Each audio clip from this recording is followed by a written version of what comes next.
സങ്കീർത്തനങ്ങൾ 104 അധ്യായം. സൃഷ്ടാവിന് കീർത്തനം പാടുവിൻ. എൻ്റെ ആത്മാവേ, കർത്താവിനെ വാഴ്ത്തുക. എൻ്റെ ദൈവമായ കർത്താവേ, അങ്ങ് അത്യുന്നതനാണ്. അവിടുന്ന് മഹത്വവും തേജസ്സും ധരിച്ചിരിക്കുന്നു. വസ്ത്രമെന്ന പോലെ അങ്ങ് പ്രകാശം അണിഞ്ഞിരിക്കുന്നു. കൂടാരമെന്ന പോലെ അവിടുന്ന് ആകാശത്തെ വിരിച്ചിരിക്കുന്നു. അങ്ങയുടെ മന്ദിരത്തിൻ്റെ തുലാങ്ങൾ ജലത്തിന്മേൽ സ്ഥാപിച്ചിരിക്കുന്നു. അങ്ങ് വാനമേഘങ്ങളെ രഥമാക്കി കാറ്റിൻ്റെ ചിറകുകളിൽ സഞ്ചരിക്കുന്നു. അവിടുന്ന് കാറ്റുകളെ ദൂതരും അഗ്നിയെയും അഗ്നിജ്വാലകളെയും സേവകരുമാക്കി. അവിടുന്ന് ഭൂമിയെ അതിൻ്റെ അടിസ്ഥാനത്തിന്മേൽ ഉറപ്പിച്ചു. അത് ഒരിക്കലും ഇളകുകയില്ല.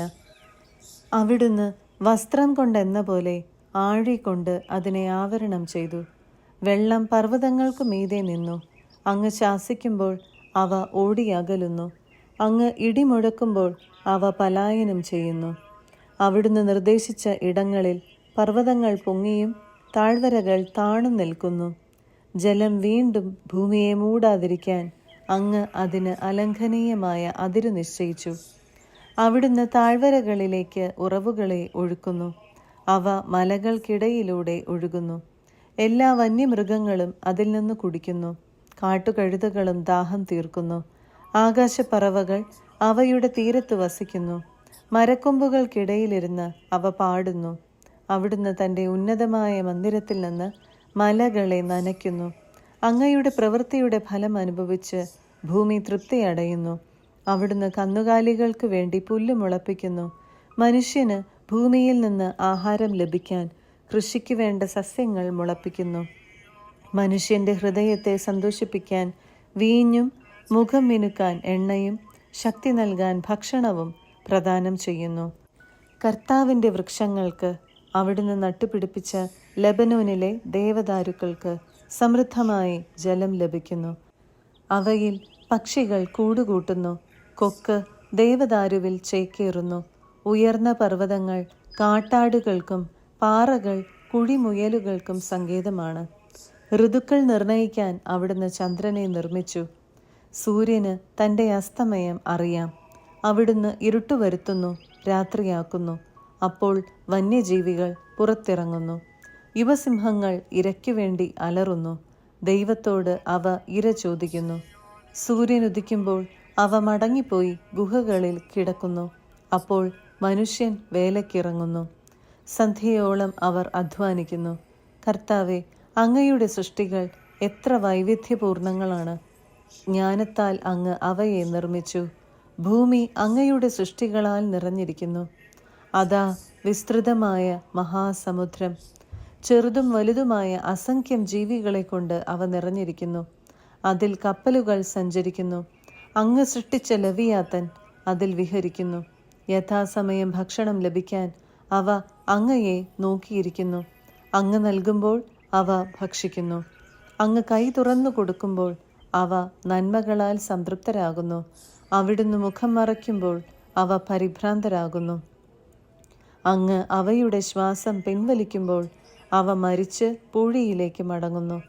അങ്ങ് ജീവശ്വാസം അയക്കുമ്പോൾ അവ സൃഷ്ടിക്കപ്പെടുന്നു. അങ്ങ് ഭൂമുഖം നവീകരിക്കുന്നു. കർത്താവിൻ്റെ മഹത്വം എന്നേക്കും നിലനിൽക്കട്ടെ. കർത്താവ് തൻ്റെ സൃഷ്ടികളിൽ ആനന്ദിക്കട്ടെ. അവിടുന്ന് നോക്കുമ്പോൾ ഭൂമി വിറകൊള്ളുന്നു. അവിടുന്ന് സ്പർശിക്കുമ്പോൾ പർവ്വതങ്ങൾ പുകയുന്നു. എൻ്റെ ജീവിതകാലം മുഴുവൻ ഞാൻ കർത്താവിന് കീർത്തനം പാടും. ആയുഷ്കാലം അത്രയും ഞാൻ എൻ്റെ ദൈവത്തെ പാടി സ്തുതിക്കും. എൻ്റെ ഈ ഗാനം അവിടുത്തേക്ക് പ്രീതികരമാകട്ടെ. ഞാൻ കർത്താവിൽ ആനന്ദിക്കുന്നു. പാപികൾ ഭൂമിയിൽ നിന്ന് നിർമ്മാർജ്ജനം ചെയ്യപ്പെടട്ടെ. ദുഷ്ടന്മാർ ഇല്ലാതാകട്ടെ. എൻ്റെ ആത്മാവെ, കർത്താവിനെ വാഴ്ത്തുക. കർത്താവിനെ സ്തുതിക്കുക. 105 അധ്യായം. ഇസ്രായേലിനെ നയിച്ച ദൈവം. കർത്താവിന് കൃതജ്ഞത അർപ്പിക്കുവിൻ. അവിടുത്തെ നാമം വിളിച്ചപേക്ഷിക്കുവിൻ. അവിടുത്തെ പ്രവൃത്തികൾ ജനതകളുടെ ഇടയിൽ ഉദ്ഘോഷിക്കുവിൻ. അവിടുത്തേക്ക് ഗാനം ആലപിക്കുവിൻ. സ്തുതിഗീതങ്ങൾ ആലപിക്കുവിൻ. അവിടുത്തെ അത്ഭുതങ്ങൾ വർണ്ണിക്കുവിൻ. അവിടുത്തെ വിശുദ്ധനാമത്തിൽ അഭിമാനം കൊള്ളുവിൻ. കർത്താവിനെ അന്വേഷിക്കുന്നവരുടെ ഹൃദയം ആഹ്ലാദിക്കട്ടെ. കർത്താവിനെയും അവിടുത്തെ ബലത്തെയും അന്വേഷിക്കുവിൻ. നിരന്തരം അവിടുത്തെ സാന്നിധ്യം തേടുവിൻ. അവിടുന്ന് ചെയ്ത വിസ്മയാവഹങ്ങളായ പ്രവൃത്തികളെ ഓർക്കുവിൻ. അവിടുത്തെ അത്ഭുതങ്ങളെയും ന്യായവിധികളെയും തന്നെ. അവിടുത്തെ ദാസനായ അബ്രാഹത്തിൻ്റെ സന്തതികളെ, അവിടുത്തെ തിരഞ്ഞെടുക്കപ്പെട്ടവനായ യാക്കോബിൻ്റെ മക്കളെ ഓർമ്മിക്കുവിൻ. അവിടുന്നാണ് നമ്മുടെ ദൈവമായ കർത്താവ്. അവിടുത്തെ ന്യായവിധികൾ ഭൂമിക്ക് മുഴുവൻ ബാധകമാകുന്നു. അവിടുന്ന് തൻ്റെ ഉടമ്പടി എന്നേക്കും അനുസ്മരിക്കും. തൻ്റെ വാഗ്ദാനം തലമുറ വരെ ഓർമ്മിക്കും. അബ്രാഹത്തോട് ചെയ്ത ഉടമ്പടി ഇസഹാക്കിന് ശപഥപൂർവം നൽകിയ വാഗ്ദാനം തന്നെ. അവിടുന്ന് അത് യാക്കോബിന് ഒരു ചട്ടമായും ഇസ്രായേലിന് ശാശ്വതമായ ഒരു ഉടമ്പടിയായും സ്ഥിരീകരിച്ചു. അവിടുന്ന് അരുളി ചെയ്തു, നിനക്ക് നിശ്ചയിച്ച ഓഹരിയായി ഞാൻ കാനാൻ ദേശം നൽകും. അന്ന് അവർ എണ്ണത്തിൽ കുറഞ്ഞവരും നിസ്സാരരും അവിടെ പരദേശികളും ആയിരുന്നു. അവർ ജനതകളുടെയും രാജ്യങ്ങളുടെയും ഇടയിൽ അലഞ്ഞു നടന്നു. ആരും അവരെ പീഡിപ്പിക്കാൻ അവിടുന്ന് സമ്മതിച്ചില്ല. അവരെ പ്രതി അവിടുന്ന് രാജാക്കന്മാരെ ശാസിച്ചു. എൻ്റെ അഭിഷിക്തരെ തൊട്ടുപോകരുത്, എൻ്റെ പ്രവാചകർക്ക് ഒരു ഉപദ്രവവും ചെയ്യരുത് എന്ന് അവിടുന്ന് ആജ്ഞാപിച്ചു. അവിടുന്ന് നാട്ടിൽ ക്ഷാമം വരുത്തുകയും അപ്പമാകുന്ന താങ്ങ് തകർത്തു കളയുകയും ചെയ്തു. അപ്പോൾ അവർക്ക് മുൻപായി അവിടുന്ന് ഒരുവനെ അയച്ചു, അടിമയായി വിൽക്കപ്പെട്ട ജോസഫിനെ തന്നെ. അവൻ്റെ കാലുകൾ വിലങ്ങുകൊണ്ട് മുറിഞ്ഞു, അവൻ്റെ കഴുത്തിൽ ഇരുമ്പ് പട്ട മുറുകി. അവൻ പ്രവചിച്ചത് സംഭവിക്കുവോളം കർത്താവിൻ്റെ വചനം അവനെ പരീക്ഷിച്ചു. രാജാവ് അവനെ ആളയച്ച് വിടുവിച്ചു. ജനതകളുടെ അധിപൻ അവനെ സ്വതന്ത്രനാക്കി. തൻ്റെ ഭവനത്തിൻ്റെ നാഥനും തൻ്റെ സമ്പത്തിൻ്റെ ഭരണാധിപനുമായി അവനെ നിയമിച്ചു. തൻ്റെ പ്രഭുക്കന്മാർക്ക് ഉചിതമായ ശിക്ഷണം നൽകാനും തൻ്റെ ശ്രേഷ്ഠന്മാർക്ക് ജ്ഞാനം ഉപദേശിക്കാനും അവനെ നിയോഗിച്ചു. അപ്പോൾ ഇസ്രായേൽ ഈജിപ്തിലേക്ക് വന്നു. യാക്കോബ് ഹാമിൻ്റെ ദേശത്ത് ചെന്ന് പാർത്തു. ദൈവം തൻ്റെ ജനത്തെ സന്താനപുഷ്ടിയുള്ളവരാക്കി തങ്ങളുടെ വൈരികളെക്കാൾ ശക്തരാക്കി. തൻ്റെ ജനത്തെ വെറുക്കാനും തൻ്റെ ദാസരോട് കൗശലം കാണിക്കാനും വേണ്ടി അവിടുന്ന് അവരെ പ്രേരിപ്പിച്ചു. അവിടുന്ന് തൻ്റെ ദാസനായ മോശയെയും താൻ തിരഞ്ഞെടുത്ത അഹറോനെയും അയച്ചു. അവരവരുടെ ഇടയിൽ അവിടുത്തെ അടയാളങ്ങളും ഹാമിൻ്റെ ദേശത്ത് അത്ഭുതങ്ങളും പ്രവർത്തിച്ചു. അവിടുന്ന് അന്ധകാരം അയച്ച് നാടിനെ ഇരുട്ടിലാക്കി. അവരവിടുത്തെ വചനത്തെ എതിർത്തു. അവിടുന്ന് അവരുടെ ജലമെല്ലാം രക്തമാക്കി. അവരുടെ മത്സ്യങ്ങൾ ചത്തൊടുങ്ങി. അവരുടെ നാട്ടിൽ തവളകൾ നിറഞ്ഞു. അവരുടെ രാജാക്കന്മാരുടെ മണിയറകളിൽ പോലും. അവിടുന്ന് കൽപ്പിച്ചു, ഈച്ചകളും പേനും പറ്റമായി വന്ന് അവരുടെ നാട്ടിലെങ്ങും നിറഞ്ഞു. അവിടുന്ന് അവർക്ക് മഴയ്ക്കു പകരം കന്മഴ കൊടുത്തു. അവരുടെ നാട്ടിലെല്ലാം മിന്നൽ പിണർ പാഞ്ഞു. അവിടുന്ന് അവരുടെ മുന്തിരിത്തോട്ടങ്ങളും അത്തിവൃക്ഷങ്ങളും തകർത്തു. അവരുടെ നാട്ടിലെ വൃക്ഷങ്ങൾ നശിപ്പിച്ചു. അവിടുന്ന് കൽപ്പിച്ചപ്പോൾ വെട്ടുക്കിളികൾ വന്നു. സംഖ്യാതീതമായി അവ വന്നു. അവ അവരുടെ നാട്ടിലെ സകല സസ്യങ്ങളും അവരുടെ വയലിലെ സകല വിളവുകളും തിന്നൊടുക്കി. അവരുടെ നാട്ടിലെ കടിഞ്ഞൂലുകളെ, പൗരുഷത്തിൻ്റെ ആദിഫലങ്ങളെ മുഴുവൻ അവിടുന്ന് സംഹരിച്ചു. അനന്തരം അവിടുന്ന് ഇസ്രായേലിനെ സ്വർണത്തോടും വെള്ളിയോടും കൂടെ മോചിപ്പിച്ചു, നയിച്ചു. അവൻ്റെ ഗോത്രങ്ങളിൽ ഒരുവനും കാലിടറിയില്ല. അവർ പുറപ്പെട്ടപ്പോൾ ഈജിപ്ത് സന്തോഷിച്ചു. എന്തെന്നാൽ അവരെ പറ്റിയുള്ള ഭീതി അതിൻ്റെ മേൽ നിബന്ധിച്ചിരുന്നു. അവിടുന്ന് അവർക്ക് തണലിനു വേണ്ടി ഒരു മേഘത്തെ വിരിച്ചു. രാത്രിയിൽ പ്രകാശം നൽകാൻ അഗ്നി ജ്വലിപ്പിച്ചു. അവർ ചോദിച്ചു, അവിടുന്ന് കാടപ്പക്ഷികളെ കൊടുത്തു. അവർക്ക് വേണ്ടി ആകാശത്തു നിന്ന് സമൃദ്ധമായി അപ്പം വർഷിച്ചു. അവിടുന്ന് പാറ തുറന്നു, വെള്ളം പൊട്ടിയൊഴുകി. അത് മരുഭൂമിയിലൂടെ നദി പോലെ പ്രവഹിച്ചു. എന്തെന്നാൽ അവിടുന്ന് തൻ്റെ വിശുദ്ധ വാഗ്ദാനത്തെയും തൻ്റെ ദാസനായ അബ്രാഹത്തെയും അനുസ്മരിച്ചു. അവിടുന്ന് തൻ്റെ ജനത്തെ സന്തോഷത്തോടെ, തൻ്റെ തിരഞ്ഞെടുക്കപ്പെട്ടവരെ ഗാനാലാപത്തോടെ നയിച്ചു. അവിടുന്ന് ജനതകളുടെ ദേശങ്ങൾ അവർക്ക് നൽകി. ജനതകളുടെ അധ്വാനത്തിൻ്റെ ഫലം അവർ കൈയടക്കി. അവരെന്നെന്നും തൻ്റെ ചട്ടങ്ങൾ ആദരിക്കാനും തൻ്റെ നിയമങ്ങൾ അനുസരിക്കാനും വേണ്ടി തന്നെ കർത്താവിനെ സ്തുതിക്കുവിൻ. 106-ാം അധ്യായം. ഇസ്രായേലിൻ്റെ അവിശ്വസ്തതയും ദൈവത്തിൻ്റെ കാരുണ്യവും. കർത്താവിനെ സ്തുതിക്കുവിൻ, കർത്താവിന് നന്ദി പറയുവിൻ.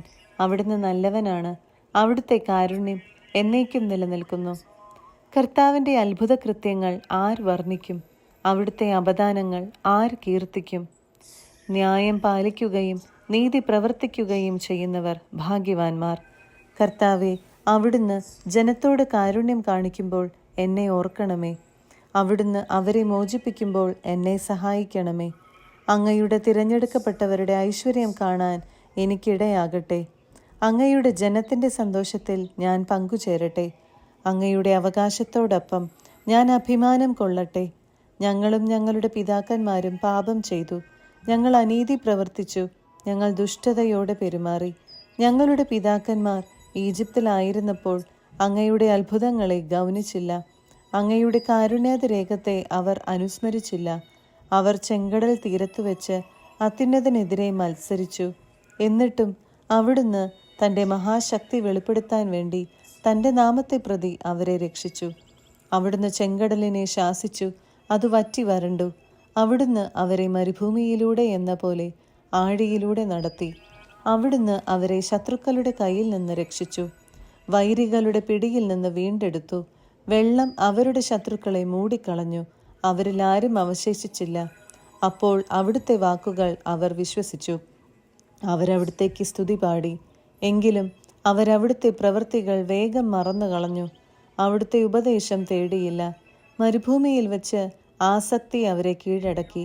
വിജനപ്രദേശത്തു വെച്ച് അവർ ദൈവത്തെ പരീക്ഷിച്ചു. അവർ ചോദിച്ചത് അവിടുന്ന് അവർക്ക് കൊടുത്തു. എങ്കിലും അവരുടെ ഇടയിലേക്ക് മാരകരോഗമയച്ചു. ജനം പാളയത്തിൽ വെച്ച് മോശയുടെയും കർത്താവിൻ്റെ വിശുദ്ധനായ അഹറോന്റെയും നേരെ അസൂയാലുക്കളായി. അപ്പോൾ ഭൂമി പിളർന്ന് ദാതാനെ വിഴുങ്ങുകയും അബീറാമിൻ്റെ സംഘത്തെ മൂടിക്കളയുകയും ചെയ്തു. അവരുടെ സമൂഹത്തിൽ അഗ്നിബാധയുണ്ടായി. അഗ്നിജ്വാല ദുഷ്ടരെ ദഹിപ്പിച്ചു കളഞ്ഞു. അവർ ഹോറബിൽ വെച്ച് കാളക്കുട്ടിയെ ഉണ്ടാക്കി. ആ വാർപ്പ് വിഗ്രഹത്തെ അവരാരാധിച്ചു.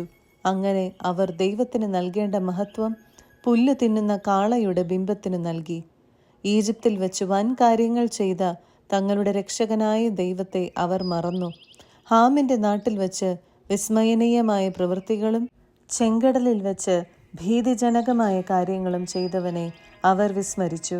അവരെ നശിപ്പിക്കുമെന്ന് അവിടുന്ന് അരുളി ചെയ്തു. അവിടുന്ന് തിരഞ്ഞെടുത്ത മോശ ജനത്തിനു മറയായി. അവിടുത്തെ മുൻപിൽ നിന്ന് തടഞ്ഞില്ലായിരുന്നെങ്കിൽ ക്രോധം അവരെ നശിപ്പിക്കുമായിരുന്നു. അവർ മനോഹരമായ ദേശം നിരസിച്ചു, അവിടുത്തെ വാഗ്ദാനം വിശ്വസിച്ചില്ല. അവർ തങ്ങളുടെ കൂടാരങ്ങളിലിരുന്ന് പിറുപിറുത്തു, കർത്താവിൻ്റെ കൽപ്പന അനുസരിച്ചില്ല. മരുഭൂമിയിൽ അവരെ വീഴ്ത്തുമെന്നും അവരുടെ സന്തതികളെ ജനതകളുടെയും രാജ്യങ്ങളുടെയും ഇടയിൽ ചിതറിക്കുമെന്നും അവിടുന്ന് കരമുയർത്തി ശപഥം ചെയ്തു. അവർ പെയോറിലെ ബാലിൻ്റെ അനുയായികളായി നിർജീവ ദേവന്മാർക്ക് അർപ്പിച്ച ബലിവസ്തുക്കൾ ഭക്ഷിച്ചു. അവർ തങ്ങളുടെ പ്രവൃത്തികൾ കൊണ്ട് കർത്താവിൻ്റെ കോപം ജ്വലിപ്പിച്ചു. അവരുടെ ഇടയിൽ ഒരു മഹാമാരി പടർന്നു പിടിച്ചു. അപ്പോൾ ഫിനെഹാസ് ഇടപെട്ടു. അതോടെ മഹാമാരി നിലച്ചു. തന്മൂലം അവൻ തലമുറകളോളം നീതിമാനായി കരുതപ്പെട്ടു. മെരീബ ജലാശയത്തിനടുത്ത് വെച്ച് അവരവിടുത്തെ പ്രകോപിപ്പിച്ചു. അവർ മൂലം മോശയ്ക്കും ദോഷമുണ്ടായി. അവരവന് മനോവേദന ഉളവാക്കി. അവൻ വിവേകരഹിതമായി സംസാരിച്ചു. കർത്താവ് കൽപ്പിച്ചതുപോലെ അവർ ജനതകളെ നശിപ്പിച്ചില്ല. അവരവരോട് ഇടകലർന്ന് അവരുടെ ആചാരങ്ങൾ ശീലിച്ചു. അവരുടെ വിഗ്രഹങ്ങളെ അവർ സേവിച്ചു. അത് അവർക്ക് കെണിയായി തീർന്നു. അവർ തങ്ങളുടെ പുത്രിപുത്രന്മാരെ പിശാചുക്കൾക്ക് ബലിയർപ്പിച്ചു. അവർ നിഷ്കളങ്ക രക്തം ചൊരിഞ്ഞു. കാനാനിലെ വിഗ്രഹങ്ങൾക്ക് അവർ ബലിയർപ്പിച്ച തങ്ങളുടെ പുത്രിപുത്രന്മാരുടെ രക്തം തന്നെ. അങ്ങനെ നാട് രക്തം കൊണ്ട് മലിനമായി. അവർ തങ്ങളുടെ പ്രവൃത്തികൾ കൊണ്ട് അശുദ്ധരായി തീർന്നു. ഈ പ്രവൃത്തികൾ വഴി അവർ ദൈവത്തോട് അവിശ്വസ്തത കാണിച്ചു. കർത്താവിൻ്റെ കോപം തൻ്റെ ജനത്തിനെതിരെ ജ്വലിച്ചു. അവിടുന്ന് തൻ്റെ അവകാശത്തെ വെറുത്തു. അവിടുന്ന് അവരെ ജനതകളുടെ കയ്യിൽ ഏൽപ്പിച്ചു കൊടുത്തു. അവരുടെ വൈരികൾ അവരെ ഭരിച്ചു. അവരുടെ ശത്രുക്കൾ അവരെ ഞെരുക്കി. അവരവരുടെ അധികാരത്തിന് കീഴമർന്നു. പല പ്രാവശ്യം അവിടുന്ന് അവരെ മോചിപ്പിച്ചു. എങ്കിലും അവർ മനഃപൂർവ്വം അവിടുത്തെ ധിക്കരിച്ചു. തങ്ങളുടെ അകൃത്യം നിമിത്തം അവർ അധപതിച്ചു. എന്നിട്ടും അവരുടെ നിലവിളി കേട്ട് അവിടുന്ന് അവരുടെ കഷ്ടത പരിഗണിച്ചു. അവിടുന്ന് അവർക്കു വേണ്ടി തൻ്റെ ഉടമ്പടി ഓർമ്മിച്ചു. തൻ്റെ കാരുണ്യാതിരേകം മൂലം അവിടുത്തെ മനസ്സലിഞ്ഞു. അവരെ തടവുകാരാക്കിയവർക്ക് അവരോട് സഹതാപം തോന്നാൻ അവിടുന്ന് ഇടയാക്കി. ഞങ്ങളുടെ ദൈവമായ കർത്താവെ, ഞങ്ങളെ രക്ഷിക്കണമേ. ജനതകളുടെ ഇടയിൽ നിന്ന് ഞങ്ങളെ ഒരുമിച്ച് കൂട്ടണമേ. അവിടുത്തെ പരിശുദ്ധ നാമത്തിന് കൃതജ്ഞത അർപ്പിക്കാനും അവിടുത്തെ സ്തുതിക്കുന്നതിൽ അഭിമാനം കൊള്ളാനും ഞങ്ങൾക്ക് ഇടവരട്ടെ. ഇസ്രായേലിന്റെ ദൈവമായ കർത്താവ് എന്നേക്കും വാഴ്ത്തപ്പെട്ടവനാകട്ടെ. ജനം മുഴുവനും ആമേൻ എന്നു പറയട്ടെ. കർത്താവിനെ സ്തുതിക്കുവേൻ.